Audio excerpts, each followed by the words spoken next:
નમસ્કાર દોસ્તો, 23 વર્ષના એમ્બ્યુલન્સ ડ્રાઈવર સાથે રાત્રે 3 વાગ્યે બનેલી અજીબ ઘટના. રાત્રિના બરાબર 3 વાગ્યા હતા.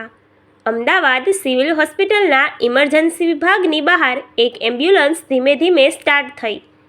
23 વર્ષનો વિજય, જે છેલ્લા 1 વર્ષથી એમ્બ્યુલન્સ ડ્રાઈવર તરીકે કામ કરતો હતો, તેને રાત્રે એક મૃતદેહને બનાસકાંઠાના નાના ગામ સુધી પહોંચાડવાની જવાબદારી મળી હતી. હોસ્પિટલના સ્ટાફે સ્ટ્રેચર એમ્બ્યુલન્સમાં મૂક્યું અને ગંભીર અવાજમાં કહ્યું, "સાવધાનીથી જજો, રસ્તામાં ક્યાંય રોકાતા નહીં." આ વાત સાંભળીને વિજયને થોડું વિચિત્ર લાગ્યું, પરંતુ તેણે વધુ પૂછપરછ ન કરી અને એમ્બ્યુલન્સ લઈને નીકળી પડ્યો. રાત્રિનો સુમસામ હાઈવે, ચારે બાજુ ગાઢ અંધકાર અને માત્ર એમ્બ્યુલન્સની લાઇટ રસ્તો ચીરી રહી હતી. લગભગ 1 કલાક પછી એમ્બ્યુલન્સ એક જંગલવાળા રસ્તા પરથી પસાર થઈ રહી હતી. અચાનક હેડલાઇટના પ્રકાશમાં સફેદ સાડી પહેરેલી એક મહિલા રસ્તાની વચ્ચે ઊભી દેખાઈ. વિજયે તરત જ બ્રેક મારી. એમ્બ્યુલન્સ અટકી ગઈ. મહિલાએ ધીમે ધીમે હાથ ઊંચો કરીને લિફ્ટ માંગવાનો ઈશારો કર્યો. વિજય હિંમત કરીને નીચે ઉતર્યો, પરંતુ સામે કોઈ જ નહોતું. આસપાસ માત્ર ઠંડી હવા અને સૂકા પાનના અવાજો સંભળાઈ રહ્યા હતા. ડરી ગયેલો વિજય તરત જ પાછો એમ્બ્યુલન્સમાં બેઠો અને આગળ વધ્યો. માત્ર 5 મિનિટ જ પસાર થઈ હશે કે એમ્બ્યુલન્સની અંદરથી કોઈ સ્ત્રીના ધીમા રડવાનો અવાજ આવવા લાગ્યો.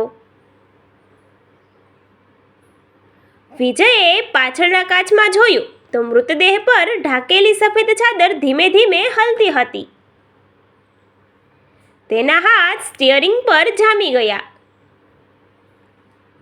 તેણે તરત જ એમ્બ્યુલન્સ રસ્તાની બાજુમાં ઊભી રાખી અને પાછળનો દરવાજો ખોલ્યો. પરંતુ અંદર બધું સામાન્ય હતું.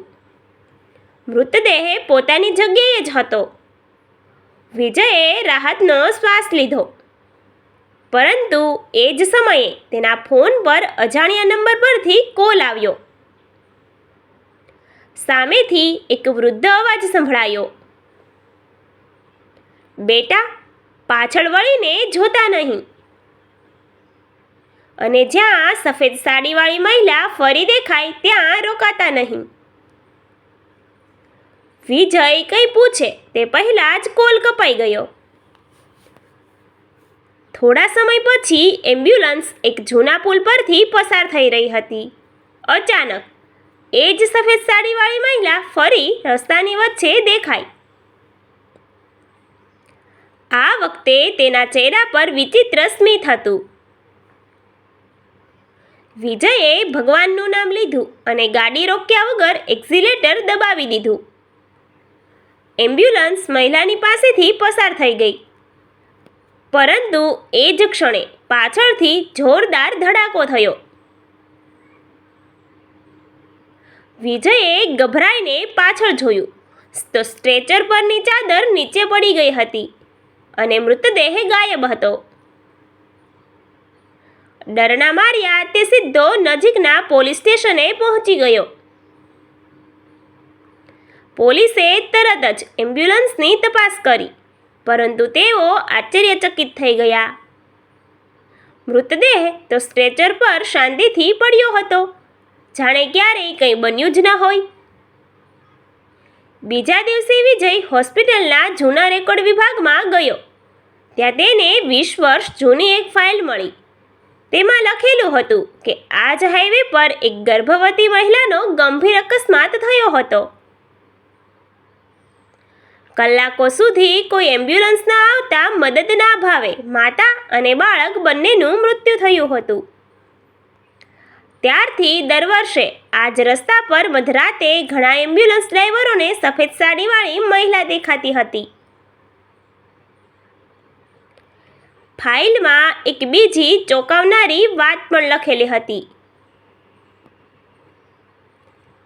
જે ડ્રાઈવરે એ મહિલાને જોઈને એમ્બ્યુલન્સ રોકી હતી, તેને થોડા દિવસોમાં ગંભીર અકસ્માત નડ્યો હતો, જ્યારે જે ડ્રાઈવરે ભગવાનનું નામ લઈને ગાડી રોક્યા વગર આગળ વધ્યો હતો તે હંમેશા સુરક્ષિત બચી ગયો હતો. વિજયને સમજાઈ ગયું કે તે કોઈ સામાન્ય મહિલા નહોતી, પરંતુ અધૂરી ઈચ્છા લઈને ભટકતો આત્મા હતો. એ જ સાંજે વિજય ફરી તે જગ્યાએ ગયો. તેણે ફૂલ અને એક નાનો દીવો પ્રગટાવીને એ મહિલાની આત્માને શાંતિ માટે પ્રાર્થના કરી. અચાનક ઠંડી હવાનો એક ઝોકો આવ્યો. દૂર રસ્તા પર સફેદ સાડીવાળી મહિલા છેલ્લી વખત દેખાઈ. આ વખતે તેના ચહેરા પર ડર નહોતો, પરંતુ શાંતિ ભરેલું સ્મિત હતું. થોડી જ ક્ષણોમાં તે અંધકારમાં ઓગળી ગઈ. તે દિવસ પછી વિજયે ક્યારેય એ મહિલાને જોઈ નથી.